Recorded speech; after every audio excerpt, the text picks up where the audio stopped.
not doublespeak. It's not hypocrisy, and it's not deception. No, they are being completely honest. This was my point. They're being completely honest, completely accurate when they depict, for example, the genocide in Gaza as being completely justified and defensive. They're being completely honest when they said that 1 million babies dying in Iraq from a decade of sanctions was worth it. They're not being hypocritical. They're not saying one thing and meaning another thing. These are their actual values, and you have to understand this. There is a fundamental and profound difference between their values and our values. They're not contradicting their values. You must understand, they're not betraying their values. They are acting on their values with consistency and continuity. Committing massacres against innocent civilians does not trouble their conscience, any more than you stepping on a bug troubles your conscience. They don't see anything to feel guilty about. They feel that they've done something good. You have to understand this, because if you don't, you will severely and dangerously underestimate their danger. And you'll make the fatal mistake of believing that you can ever appeal to their sense of morality, that you can ever appeal to their conscience. And you make the catastrophic mistake of trusting them or trusting their intentions. And wallahi, there are tens of millions of their victims crying out from their graves, telling you not to trust them. You know, just like someone watching a horror movie and shouting at the screen, telling the main character, don't go down that dark alley. If you could hear the voices of their millions of victims, they would tell you exactly what's going to happen to you if you listen to them and if you trust them. If you're Muslim, or you're not white, or you're not rich, you need to recognize that they have zero moral hesitation about killing you. Yes, whether you live outside of America or whether you live inside of America, it's the same to them. The worst thing you can do is ever underestimate this reality. Listen, just like with an individual, you can learn what their values are by what their actions are. Much better than by what their words are. People can tell you all kinds of things about what their values are, what they believe, and so on, what their morals are. But their actions, their deeds will tell you the truth. You don't know anything about what they believe by their words alone. You have to see to what extent their actions align with their words, because people do things that they believe are morally acceptable. Now, sure, that doesn't mean that people always act in accordance with their conscience. People can slip up. There can be aberrations. We're human beings. But the actions that someone commits habitually, regularly, routinely, with consistency, this is what they believe in. Whatever they say to the contrary is just them lying either to you or to themselves or both. But you have to believe what they do, not what they say. And like I said, when they say that what they do is moral, then that tells you what they consider to be moral behavior. Because it's not like America ever apologized for their wrongs. Until now, they've got the Native Americans holed up in reservations, and they're poisoning them right now with uranium. And I'm telling you, they're doing that because they believe it is morally acceptable to do that. No, don't you ever think that they are like you and I. They're not like us. This is incredibly dangerous. They're bloodthirsty, and they see nothing wrong whatsoever in quenching that thirst. The same way that you see nothing wrong with drinking a glass of water, they can spill your blood with the same nonchalance. And all you have to do is look at their history to know that. And you know, they'll always say, oh, every civilization was violent. Every empire was violent. America isn't unique, or the West isn't unique about that. There's nothing strangely distinct about the West in terms of violence. Okay, look, let's look at the Muslims. Because this is something that they love to talk about. Muslim conquest, Muslim wars, jihad, Islam spread by the sword, and what have you, right? Part of being a Muslim is that you have to tell the truth. Whether it's for you or against you, you have to tell the truth. We don't get to spin narratives and pretend that those narratives are reality. We have to actually be honest. So I'll tell you, over the course of 1400 years, millions of non-Muslims died at the hands of Muslims. That's a fact. No denying it. Obviously, exact figures are impossible to ascertain.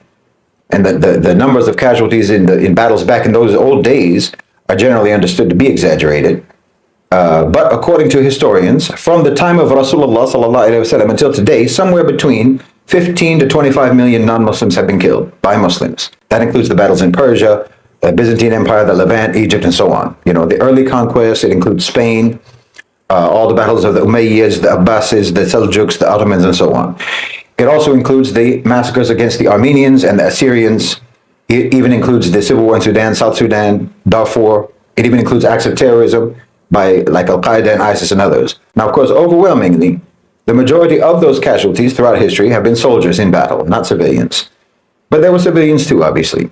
So over the course of 1,400 years, Muslims killed around 15 to 25 million non-Muslims. That sounds like a lot, right?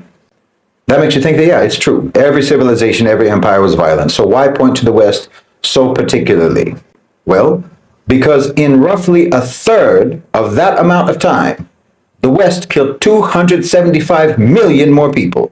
You slaughtered, genocided, starved, bombed, murdered 300 million people in just the last 500 years. In fact, America alone has killed in just my lifetime almost as many people as the total killed by the Muslims in 1,400 years. Imagine. You killed in just the last 50 years the equivalent of all non-Muslims killed in every war ever fought by the Muslim empires in over a millennium. That's why we point to the West specifically. Do you understand? Because that's strange. It's abnormal. It's unique. And by the way, from that 300 million that you killed through slavery, through colonization, through engineered famines, through sanctions, and through war, we're not even talking about mostly soldiers being killed. We're talking about mostly civilians. You know, even in your wars, between 50% to 70% of the casualties have been civilians. Yes, you stand out in history. So like I said, you know people by their deeds. You know them, you know what they believe by their deeds, their habitual, continuous deeds, not their aberrations. Okay? The Spanish conquest of the Americas, 70 million dead. British colonialism, minimum 150 million killed. The transatlantic slave trade, at least 15 to 25 million killed. French colonial wars, 25 million. Congo, 20 million. Genocide of the Native Americans, upwards of 90 to 100 million. On and on. The Holocaust, Hiroshima, Nagasaki, Iraq, Afghanistan, now Gaza. It doesn't stop with you. The fact is that the Muslim empire, across time, relative to its size and duration, has the least amount of blood spilt than any other empire in human history, and that's a fact. Even if you go back to the Roman Empire. Our conquests were the least destructive, our conquests were the least deadly, and the most successful and the most peaceful in integrating and tolerating and cultivating the people of the lands that we entered. Versus a total annihilation, extermination, enslavement, subjugation, pillage, and plunder of what you all did. This is your way. You were and are absolutely outstanding at it. Outstanding as in you stand out because of it.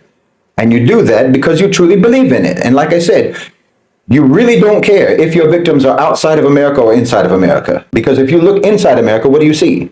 You see a society built on brutality, a nation whose foundation is violence, not just internationally, but domestically as well. The same ethos that drove the slaughter of the indigenous people, the enslavement of Africans, the subjugation of entire nations abroad, is the same ethos that fuels the police brutality in your streets, the economic strangulation of your poor, the educational deprivation of entire communities, the mass incarceration of your underclass, and the legal subjugation of so-called minority groups. I mean, just look at the statistics. You have more people in prison than any other country on earth, both in absolute numbers and per capita. Over 2 million people behind bars, and a disproportionately high number of them are so-called black people, African Americans, and Latinos. The so-called land of the free runs a for-profit prison industry where corporations like Core Civic and Geo Group literally make money from human suffering. That's why America criminalizes poverty, why minor infractions turn into life sentences, and why recidivism is designed into the system, because prisons are a business and human lives are commodities.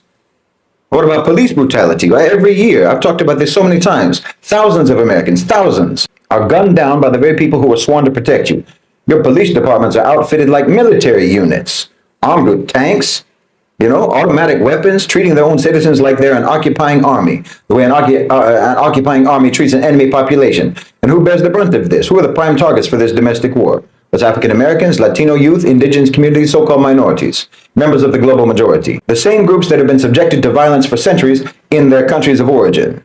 And then there's your economic violence. The way your whole system is structured ensures that the rich get rich and the poor get crushed under an unbearable weight of debt, stagnating wages, impossible cost of living, on and on.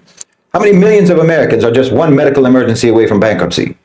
How many families are living paycheck to paycheck, unable to afford health care, unable to afford housing or education? The American economic system is not broken. Understand this. It's functioning exactly as it was designed to function, to extract wealth from the many to funnel it to the few. And if you're born poor in America, well, the system ensures that you stay that way. Your education system is not an equalizer, it's a caste system. Schools in wealthy areas are well-funded with top-tier facilities, while schools in poor neighborhoods are neglected. They're underfunded, and they're deliberately set up to fail, setting their students up to fail. And the reason is obvious, because an educated population is dangerous. An informed citizenry questions authority and challenges injustice. It demands fairness. And America's elites cannot afford that. So they keep entire communities ignorant. They keep them disempowered. They keep them hopeless, funneling them into either the prison system or the cycle of wage slavery. And we all know that discrimination in America is woven into the very fabric of your laws, the very fabric of your institutions and everyday interactions. So-called Black Americans are still fighting for basic human dignity, for fair treatment in the courts, in housing, fair treatment in housing and employment and so on. Native Americans, like I say, are still confined to reservations, their land still stolen, their water poisoned, their sovereignty ignored. And all of this, the brutality, the oppression, the violence, is not accidental. It's the natural consequence of a nation built on exploitation. America doesn't simply commit atrocities abroad. It practices the same cruelty within its own borders. The same system that bombs and starves nations overseas is the same system that allows African Americans to be lynched in broad daylight by the police, allows corporations to strip their workers of humanity, and turns entire cities into wastelands of poverty and despair for corporate profits. The most dangerous mistake that you can make is to think that this system can be reformed. To think that those who benefit from that system will one day grow a conscience, because they won't. They're doing exactly what they believe is right. Exactly what their values dictate. And unless you recognize this, unless you understand the nature of what you're dealing with, you will continue to be trapped in an illusion, thinking that change will come from within a system that was designed to crush you. The brutality is not a bug. It's the system working exactly as intended. Nothing's gone wrong. The misery and the bloodshed and the savagery all fall under their definition of morality. And that completely disorients anyone who knows it's immoral. And in that state of disorientation, they get the drop on you. That disorientation is all part of their hunting strategy. You know, when a lamb thinks about food, he's thinking about grazing in the field. But when a wolf thinks about food, he's thinking about that lamb. It's the same word, food, but two completely different understandings about what is intended by that word. So no, as a Muslim, we have to tell the truth. And I have to tell you the truth about that country. It's my country. It's where I come from. I know its ways. My ancestors were Irish, colonized for 800 years. Now you come to tell me, try to convince me that it's all because of the Jews, because of the Zionists, because of AIPAC. No, we can sniff that out right away, what that is. That's blame shifting, shifting responsibility. I mean, I could go along with it too. That's the easiest thing in the world to go along with. That's what they're going to do anyway next. That's the program. That's going to become the new official narrative. Israel blackmailed them. No, the Israelis are responsible for every crime that they committed, but every crime that they committed was on your behalf, and everyone knows it. You got a people. You have never done anything but hate for centuries to commit crimes on your behalf, colonial crimes, genocidal crimes, so that you can slither your way out of accountability when the time comes. The more you big up your so-called Judeo-Christian camaraderie, the more you big up your undying devotion to Israel, well, the more you'll be able to act like you've been betrayed. And you can justify cutting them loose. I see what you're doing. No one will ever be able to accuse you of being anti-Jewish because of all the love that you expressed, all the support you gave, and all the praise that you showered on them. But genocide apparently didn't feel like betrayal. Mass murder didn't hurt your feelings. But if they've got dirt on Bobby Kennedy Jr., that's crossing a red line, is it? If they took pictures of you at Epstein Island, that's betrayal. That's dastardly. Not murdering over 50,000 men, women, and children in Gaza. You see their morality? They'll use something like this to cut Israel loose, not ethnic cleansing. And they think that they're going to be able to wash their hands of 8 decades of brutality that they sponsored, that they funded, that they armed, that they provided political coverage for. America always needs two things. They need an enemy to brutalize, and they need a mechanism of plausible deniability to try to maintain their image of innocence of the brutality that they commit. Oh yes, I could go along with that narrative. You know, lay all the blame at the feet of the Jews. Allah knows there's millions of Muslims who are ready to also go along with it, because they are still so enamored themselves with the West, so colonized in their own mind, so indoctrinated with their love for America, and so propagandized and so inculcated with white supremacy themselves that they can't bear to face the reality that no one has ever had to blackmail America into committing atrocities. In fact, it's the exact opposite. The only way to make them not commit atrocities is to pay them off. They've been in the protection racket and the extortion business ever since they had a navy. But I can't go along with that narrative, that blame-shifting narrative. Yes, the Israelis are guilty, but they're nothing but a bunch of white European atheist colonizers.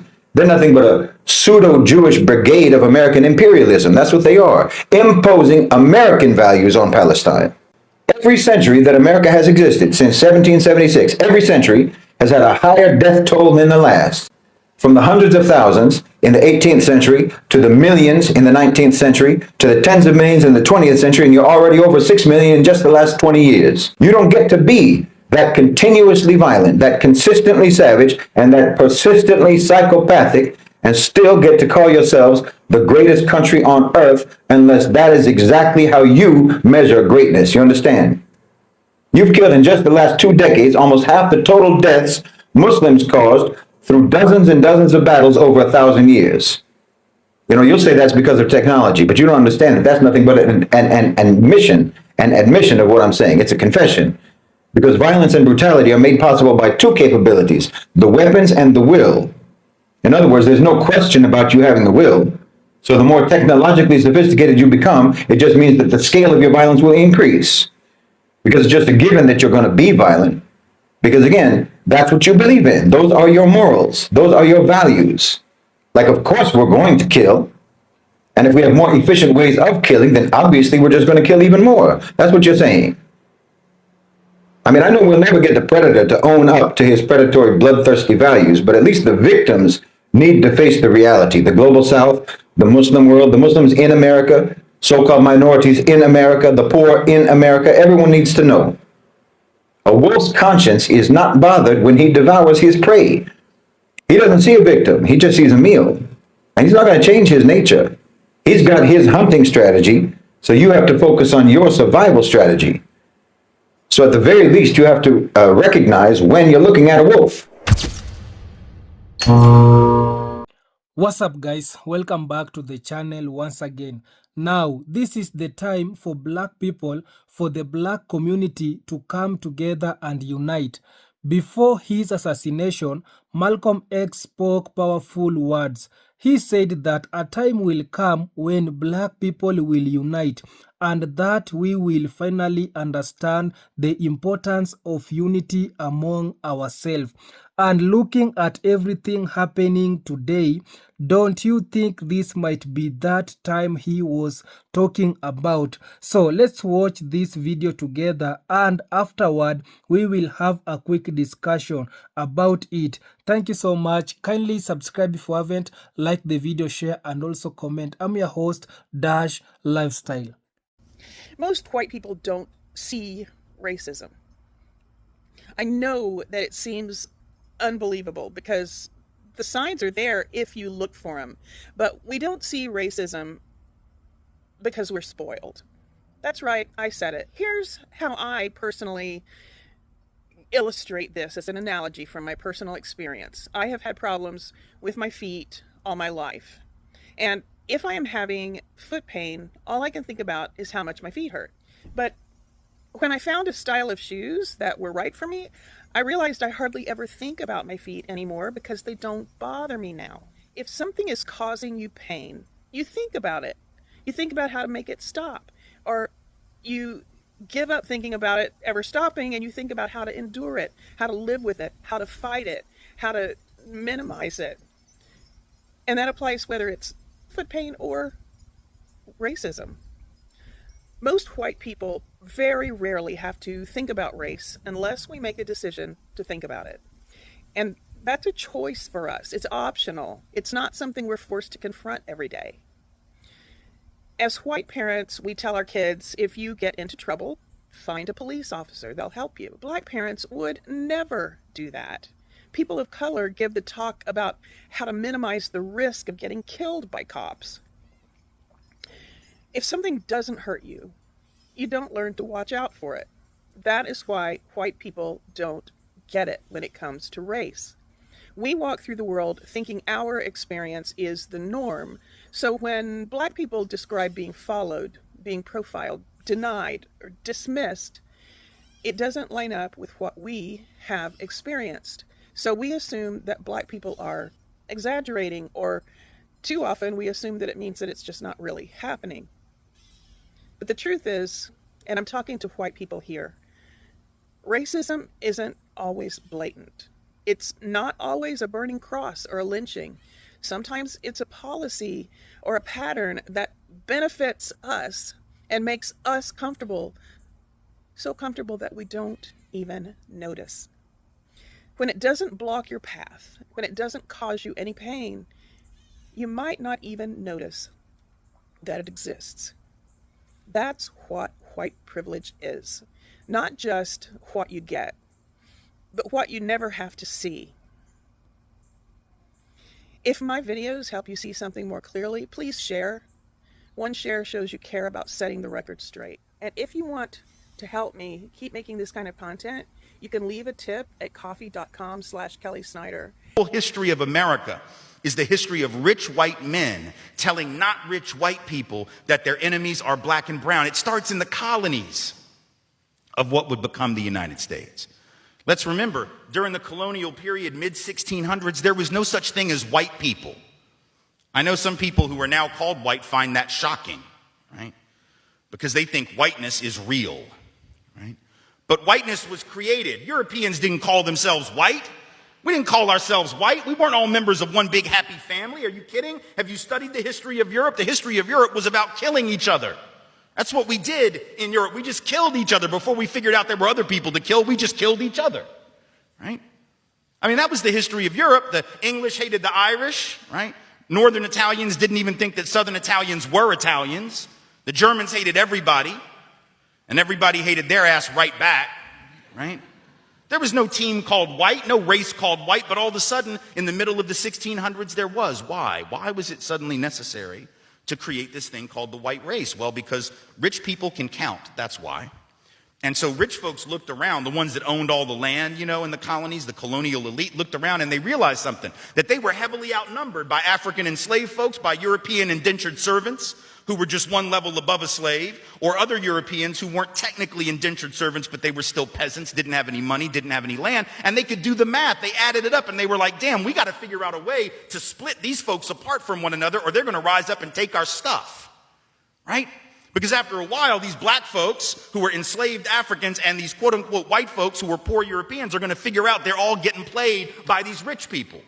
Right? So ultimately, the rich figure out they got to come up with some way to get somebody in that group on their team. The easiest thing is to get the poor Europeans, right? Because at least they look like you. They sort of share some of the customs and the culture. So they all of a sudden create this thing called whiteness, and they say, now you're part of the club. Now we're going to let you testify in court, enter into contracts, vote, at least if you're a man, own a little bit of land, at least if you're a man, right? And we're going to get rid of indentured servitude. No more of that, because you're too good for that. And we're going to take the white men, now called white men, and put them on the slave patrol to keep black people in line. Give them a horse and a gun and a badge and make them feel big and powerful, right? They're still poor. They still don't have anything. They didn't pay the slave patrol well, right? Just exploited them, used them as a buffer between the elite and the other poor folks, particularly poor folks of color. And pretty soon, the rebellions that occasionally happened where black and white got together to overthrow the elite, those stopped. Because the divide and conquer had begun to work, right? You could turn people against each other by telling those poor white folks, they got to keep these black people in line. And so that divide and conquer gets initiated in the colonies. Rich white men telling not rich white people that their enemies are black and brown. Fast forward to the Civil War era. And you have, I'm from the South, right? My people, the elite in my part of the country, right, actually announced that the reason they wanted to break away from the Union and possibly go to war with their brothers and sisters to the north was in order to maintain slavery and white supremacy. They said that at the time. We lie about it now. And we say it had nothing to do with that. But of course, at the time, they didn't have any shame about it, so they just said it openly. Right? The vice president of the Confederacy, Alexander Stephens, said that the cornerstone of the new government was the great truth that the Negro was not the equal of the white man. So that's the reason the Confederacy was formed and existed. But here's the trick. If I'm rich and I want to go to war to protect my ownership in other human beings, my property, but you're poor and you don't own any enslaved people, why the hell would you go fight to protect my stuff? Because I'm a rich person. I'm not going to fight. Rich people don't go to war, right? Rich people get poor people to go to war for them, whether it's in 1860 or whether it's during the 1960s or whether it's today, right? Rich folks get doctors to write notes for them that say that they have heel spurs, and that's why they can't go to Vietnam. And if you don't know who I'm talking about, you can Google that shit because he's sitting in the White House right now, right? Oh, I can't go fight. I have heel spurs. Send some poor kids to do that for me, please, right? So that's been a long-standing tradition. So the rich have to figure out a way to convince the poor to go fight for them. But that's a hard thing. That's like a hard sell, right? Like, how the hell, why would you do that? Why would you go fight to protect my property rights when you don't own anything? The only way you would do it is if that rich person comes to you and says, hey, listen, you gotta go fight because we gotta maintain our way of life, because if these people get free, they're gonna take your jobs. No, fool, they already got your job. That's how it works, right? Because if I'm white and I got to charge you $1 a day to work on the farm, but you can get a black person to do it for nothing because you own them, guess who got the job? Free got the job, right? So in a sense, poor white folks would have been better off joining with black folks to overthrow the slave system. That would have raised the wage floor of all working people. But they got tricked by rich white men telling them that their enemies were black and brown. Fast forward to the 1930s. And you have white labor leaders. They're not even the elite, right? The labor leaders are not the elite, but they're the elite within the labor movement. And even they had fallen for it at this point. So they didn't want to integrate their unions. And they would say things like, well, we can't have black people and Mexicans and Chinese folks in our unions because if we do that, it's going to reduce the professionalism of our craft. We have to maintain the integrity of our profession. No, fool, you need more people in the damn union is what you need. And if you don't let those folks in, guess what happens when you go out on strike? Who is the boss going to use to replace you? They're going to replace you with the very same black and brown folks that you didn't want to work next to, right? And so at the end of and then you're going to blame them for taking your job rather than the white rich dude for giving it to them, right? Divide and conquer, telling not rich white folks that their enemies are black and brown. And now we fast forward to the president. We got the president of the United States becoming president on the basis of that same rhetoric, telling not rich white folks that the reason they don't have a job is because Mexicans took them. So guys, I hope you have watched that video from Shahid Bolsen and you have seen what Shahid Bolsen has come out and talk about. What Shahid Bolsen, he's always talk about it is unity amongst black people. And also one thing I really love about Shahid Bolsen, he always come out and fight the rights of the black people. He always come out and talking about what it is happening in the black people, whether in America or in African or in Caribbean country. He always come out and speak the truth and show and tell the world what it is exactly happening to the black community. He wants black people to be given to be treated equality. We have been seeing in America how black people have been are treated. We have been seeing the challenges and the struggle that Americans people have been going through in America. And one thing which it is making this to happen to the black people in America, it is because the black people in America, they don't have unity.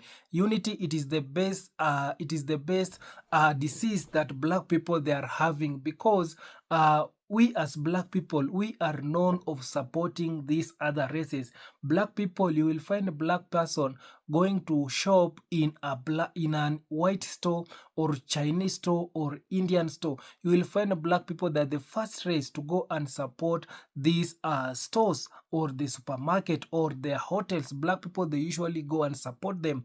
But it is very hard to find a black person going and do and go to a black store and support her fellow race. It is very hard. Instead of that, you have been seeing black people that the ones who want their fellow black people to go down so that they can close their stores. That it is something that we black people, we need to abolish so that we can go forward. And that's why Shahid Bolsen is telling us that we need to unite. I don't know why we are still in the 21st centuries and black people, we are still not want to unite. We need to unite. These people that are taking advantage of us simply because they know black people, we are used to support them. They know that the majority of their support they are getting from black people, but these people, they cannot support us. Have you ever seen a Chinese man going and have a shop to a black store? Have you ever seen white people going to have a shop, going to shop in a black store? No, it is very hard for them to come and support them. But for us black people, we daily support them. We daily going to the white supermarket. We daily go to the Chinese supermarket and support them. But for them, they are not always coming out and support us. And that's why unity starts from there.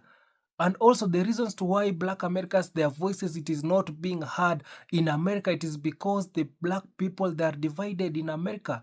They are not communicating using one language. They are not uniting. And that's why Shahid Bolsen is telling us black people that if we want our voice to be heard in America, we need to unite. We need to unite. And also, that's why I really love the people from Caribbean. The people from Caribbean also, they have been wanting unity with Africa. They have been telling us people in Africa, African unite.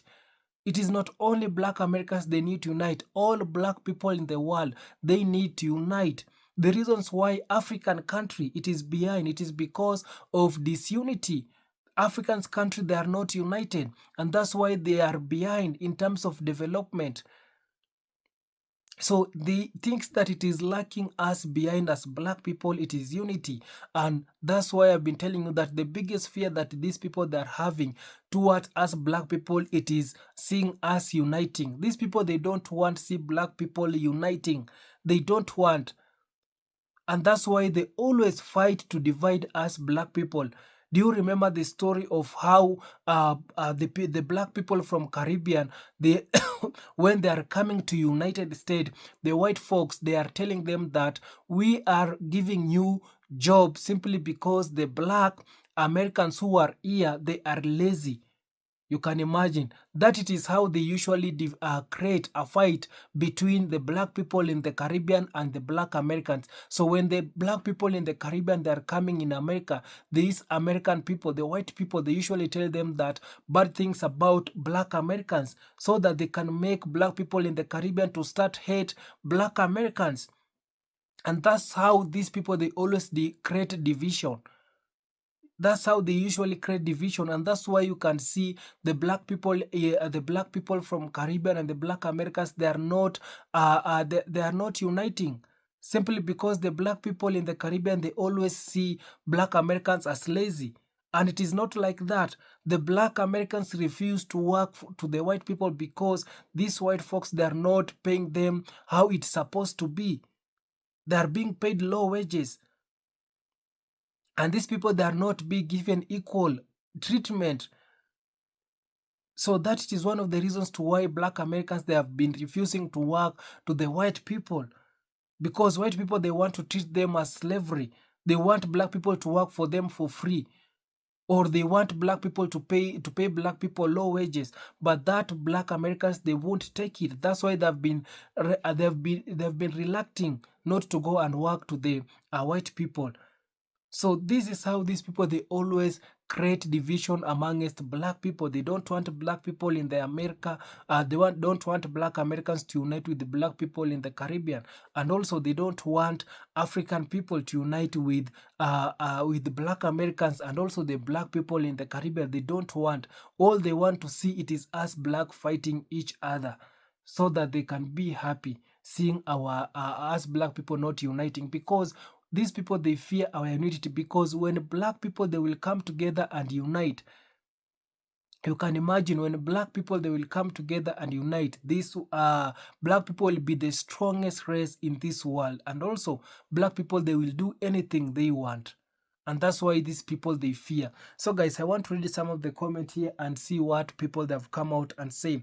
This one is saying that as a black American, that it is American indigenous, he completely right. We have been saying this. This one saying that the indigenous American movement is bigger than big love. This one is saying that black Americans need to unlearn what was tough to us and relearn our true history, then remember who we are. Exactly. So black Americans, they need also to learn their history and know exactly who they are, because right now black Americans, they are the indigenous people. Together with the Indians, they are the real indigenous people of America. This white who are in America, these people, they are the foreigners. In fact, they are European rejects. They need to go back to their country. If there's people who need to be deported, it is the white, but not Indian or black people in America. This one saying that this man consistently put up a mirror on the face of America, which is why he is so valuable. This one saying that, yeah, this is time. I trust the Most High will show us the way. This one saying that, I hope I live to see the day we are all together again. Exactly. We as black people, we need to come back together. This one saying that black power, the revolution is about to begin. This one saying that he hasn't lied yet. This one saying that we keep saying this about nobody wants to listen. People are so easily deceived. Yeah, also black people, we are very easy to be brainwashed and deceived. These people, they are seeing us as people who they can easily manipulate, and that's why they're making us black people to fight each other. This one is saying that a black American this one is saying that black American renaissance is coming soon. This one is saying that you are so right, brother. We are our own savior, and this is the right time we will rise. This one saying that Dr. Shahid is one of the top 1, 2, 3 greatest mind on the planet today. He is par excellence in all of his narration. This one saying that rise and shine like the sun again. It's a cosmic divine law of pure unity once again. This one saying that yes, we are rising. Exactly. Black people, we are now rising. This one saying that, brother, you teaching the truth is real, 100%. This one saying that you speak truth, brother, 100%. This one saying that Judah is coming back to their identify, and so are the Israelites. This one saying that this professor is great. This was saying that right, these people don't have a conscience agreed. This was saying that super thank excellence vid, I like your. This was saying that your editorial is deep. This was saying this man is great. So you can see majority of black Americans, they are really praising Shahid Bolsen, and also the message of Shahid Bolsen, I really want it to go viral. So kindly guys, first of all, you can like this video, because when you like the video, according to the YouTube, will recommend will recommend this video to a lot of people. And also subscribe if you haven't, share it with your family, with your friends. So kindly guys, thank you so much. See you on my next one. Bye bye.